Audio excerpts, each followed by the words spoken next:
हाँ तो साथियों नमस्कार, स्वागत है आपके अपने YouTube channel runs mathematics classes में।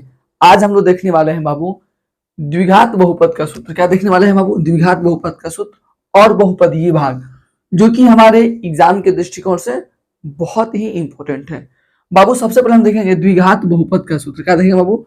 द्विघात बहुपद का सूत्र जो होता है एक्स स्क्वायर माइनस का अल्फा प्लस बीटा एक्स और प्लस का अल्फा इंटू बीटा। देखिए, अगर आपसे कोई पूछे कि द्विघात बहुपद का सूत्र क्या होता है तो आपका जवाब होना चाहिए x square minus alpha plus beta x plus alpha into beta.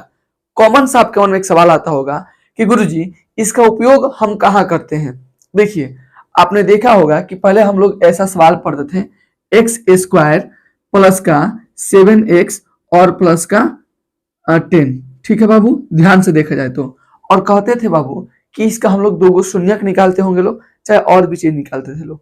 लेकिन अब क्या होगा बाबू, आपको शून्यक दिया हुआ रहेगा। क्या होगा बाबू? शून्यक दिया हुआ रहेगा और आपको बोलेगा कि आप इसे द्विघात समीकरण के रूप में व्यक्त कर दीजिए, द्विघात बहुपद बनाइए। ठीक है बाबू, माफी चाहते हैं, द्विघात बहुपद बना के दिखाइए। यानी कि अब आपको शून्यक देगा और आपको द्विघात बहुपद बनाना होगा। वो तभी पॉसिबल है जब आपको यही सूत्र पता होगा। ठीक है, बोलेगा कि नीचे दिए क्रमागत में शून्यकों का योग तथा शून्यकों का गुणनफल दिया गया है, आप द्विघात बहुपद के रूप में व्यक्त करिए। ठीक है, जैसे हम आपको एग्जांपल देके अगर समझा देते, जैसे मान के चलिए बाबू, अगर दिया होगा 0,√5, 0,√5 बाबू, जो पहले दिया होता है शून्यकों का योग हो गया और दूसरा क्या है बाबू? शून्यकों का गुणनफल हो गया। इसको कैसे आप बनाइएगा, ध्यान से समझ लीजिए बाबू। सोल्यूशन करेंगे और लिखेंगे दिया है, क्या है बाबू?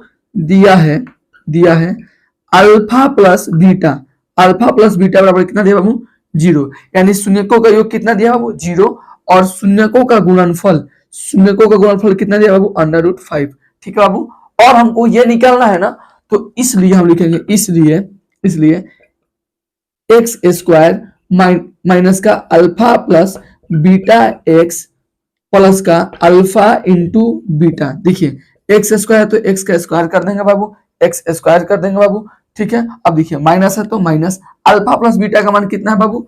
0। ठीक है, एक्स कर देंगे प्लस अल्फा इंटू बीटा का मान कितना है? √5। और ध्यान से सोल्यूशन करें तो एक्स स्क्वायर 0 में गुणा हो तो 0 प्लस √5 और ये हमारा बन के तैयार हो गया। ठीक है बाबू, इसी तरह से अगर आपको शून्यकों का योग दिया होगा, शून्यकों का गुणनफल दिया होगा, तो आप उसे द्विघात बहुपद के रूप में व्यक्त कर सकते हैं, द्विघात बहुपद के रूप में व्यक्त कर सकते हैं। क्या गुरुजी, आप इसको 0 के बराबर कहाँ रखें? अगर 0 के बराबर हम रखेंगे तो बाबू ये समीकरण के रूप में हो जाएगा। ठीक है बाबू, अब हम आपको सिखाते हैं बाबू बहुपदीय भाग। तो चलिए शुरू करते हैं। तो आइए दोस्तों, अब हम स्टार्ट करते हैं सीखना बहुपदीय भाग।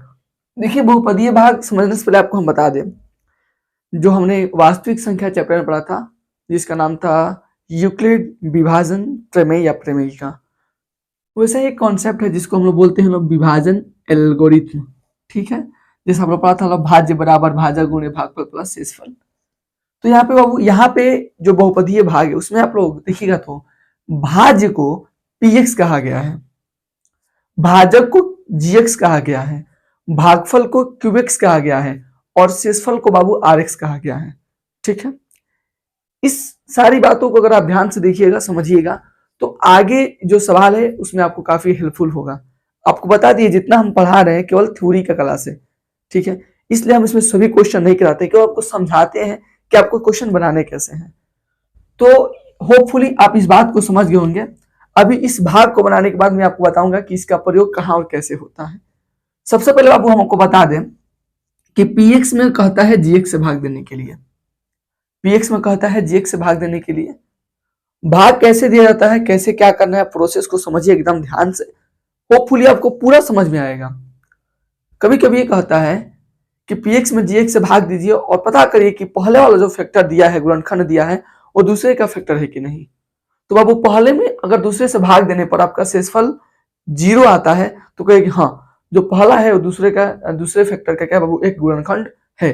जिसे हम आपको बना के समझा देते हैं। जैसे देखिए, आपको भाग कैसे देना है, यहाँ पर सोल्यूशन करना है, डाल देना है। ठीक है बाबू, लिख देना है दिया है। क्या दिया बाबू? आपको दिया बाबू px बराबर x का power 3 minus 3x square plus का 5x और प्लस का 3 कॉमा आपको gx बराबर दिया है बाबू एक्स स्क्वायर माइनस का 2 भाग देना है।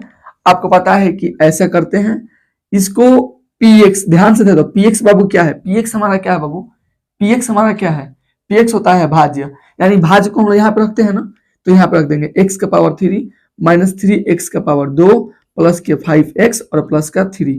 उसके बाद है बाबू gx, gx बाबू क्या है, भाजक, भाजक बाबा हमारा क्या इधर आता है, यानी एक्स स्क्वायर माइनस का 2 हो जाएगा। अब बात को ध्यान समझिएगा, भाग देने से पहले आप जैसे डिजिट वाले सम संख्याओं को या संख्याओं को जब आप भाग देते थे तो क्या देखते थे, आपको ऐसा कोई संख्या यहाँ पे रखना होता था, ऐसा कोई संख्या रखना होता था जिसको इधर वाले संख्या से गुणा करने पर इसके बराबर आ जाए और दोनों कट जाए। जैसे अगर हम कह दे बाबू यहाँ पे कि बाबू यहाँ पे 48 है, तो यहाँ पे आपको कोई ऐसा संख्या चूज करना है, यहाँ पे कोई ऐसा संख्या था जिसे मान के चले यहाँ पे था बाबू 12, ठीक है बाबू 12, तो आपको कोई यहाँ पे ऐसा संख्या रखना था जो इसके साथ मल्टीप्लाई करे और इसके नियर बाई माने इसके पास लेके आए या इसको कटा दे। इसके बराबर अगर आता है तो रख दीजिए, बराबर जो भी आता है, माफी चाहते हैं, यहाँ पे जो भी संख्या रहेगा यहाँ भर देना है और जो यहाँ पे आएगा उसको पूरा पूरा कटा देना है, यही ना काम होता था। ठीक बाबू वही प्रोसेस आपको यहाँ पे करना है। आपको ऐसा कोनो चीज यहाँ पे रखना है कि एक्स स्क्वायर के साथ गुणा करने पर हाई वाला मान, पहले ध्यान से पहला को देखिए, यहाँ पर x का पावर 2 है, यहाँ पर क्या रखेंगे कि x के पावर 2 से गुणा करके हमको x का पावर 3 देगा। वाह, याद है, अगर हम यहाँ पे x रख दे और x में x स्क्वायर से गुणा होगा तो अब क्या आपको x का पावर 3 मिल जाएगा। तो पहला आपका काम यह है कि आपको x में ऐसा कोई संख्या रखना है, ऐसा कोई मान रखना है जो इससे गुणा करे तो आपको इस वाले के पास पहुंचा दे, इस वाले के पास पहुंचा दे। x में x स्क्वायर से गुणा होगा तो बाबू x का पावर आपका 3 हो जाएगा। बहुत बढ़िया। अब देखिए, जब ये वाला बंदा इसके घर में आएगा तो ये वाला बंदा इसको छोड़ेगा, नहीं छोड़ेगा, बोलेगा तू हमारे घर में आके हम पे अटैक करवाया है, हम भी तुमको नहीं छोड़ेंगे। ये इसके साथ जब गुणा किया तो बोलेगा हम भी तुम्हारे साथ गुणा करेंगे। तो बोलिए बाबू माइनस में 2 के साथ, माइनस 2 में जब हम x के साथ गुणा करेंगे तो क्या मिलेगा बाबू, माइनस का 2x। अब कितना बच्चा वो क्या करता है कि ठीक उसके बगले में उतार देता है, नहीं, इसका पावर कुछ भी नहीं है ना, x का पावर कुछ भी नहीं है ना, तो इसमें देखिए कि वैसा कौन सी संख्या है जिसका x का पावर कुछ भी नहीं है, तो ये है, उसके ठीक सामने उतार दीजिए। माइनस में 2 के साथ x में गुणा होता है, क्या माइनस का 2x आपका हो गया, ऐसा कर दीजिए। यहाँ पे तीसरा स्टेप और क्या है बाबू, चिन्ह परिवर्तन होता है। अगर यहाँ पे वो प्लस है तो माइनस हो जाएगा, यहाँ पर माइनस है तो प्लस हो जाएगा। देखिए ध्यान से, ऊपर प्लस है, नीचे क्या है बाबू, माइनस है, क्योंकि आपने साइन परिवर्तन किया, ये बाबू कट जाएंगे।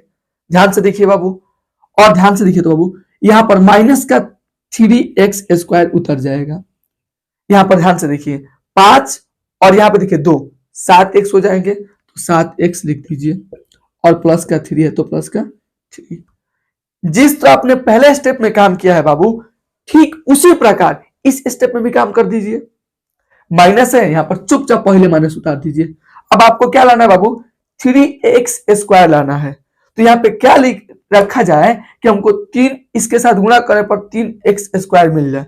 तो कहिए गुरु यहाँ पे x स्क्वायर पहले से है, अगर यहाँ पे 3 रखते हैं ना और x स्क्वायर के साथ गुणा होगा तो बाबू 3x स्क्वायर मिल जाएगा। तो ठीक है बाबू, यहाँ पे 3 रख दिए, 3 में x स्क्वायर के साथ गुणा हो गया तो बाबू आपका माइनस का 3x स्क्वायर मिल गया, क्योंकि माइनस प्लस माइनस होता है। ठीक है, अब जब इसके घर में घुस के इसको मारा है तो ये भी तो इसको मारेगा, तो बाबू 2 में 3 से गुणा होगा, 2 में 3 से गुणा, 3 दूना का 6 और माइनस माइनस प्लस हो जाएगा, यानी कि प्लस का कितना हो जाएगा बाबू, आपका 6 हो जाएगा। ठीक है बाबू, समझ में आ रहा होगा।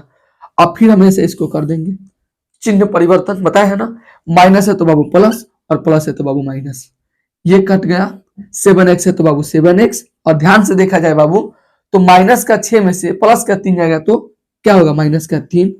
यहाँ पे पावर अधिक है, यहाँ पे पावर कम है, और यही हमारा बाबू आंसर हो जाएगा। क्या हो जाएगा बाबू, आंसर। कभी कभी ये कहता है कि आपको गुणनखंड चेक करना है। देखिए गुणनखंड चेक करने में कुछ नहीं है, पहले और दूसरे में भाग दीजिए और ऐसे प्रोसेस करते आइए। अगर शेषफल 0 मिल गया, आपको शेषफल 0 मिल गया तो कहिएगा यस, पहला वाला जो फैक्टर है दूसरे वाले फैक्टर का एक गुणनखंड है। ठीक है बाबू, बात समझ में आ गया होगा। कोई दिक्कत हो तो आप कमेंट करिए।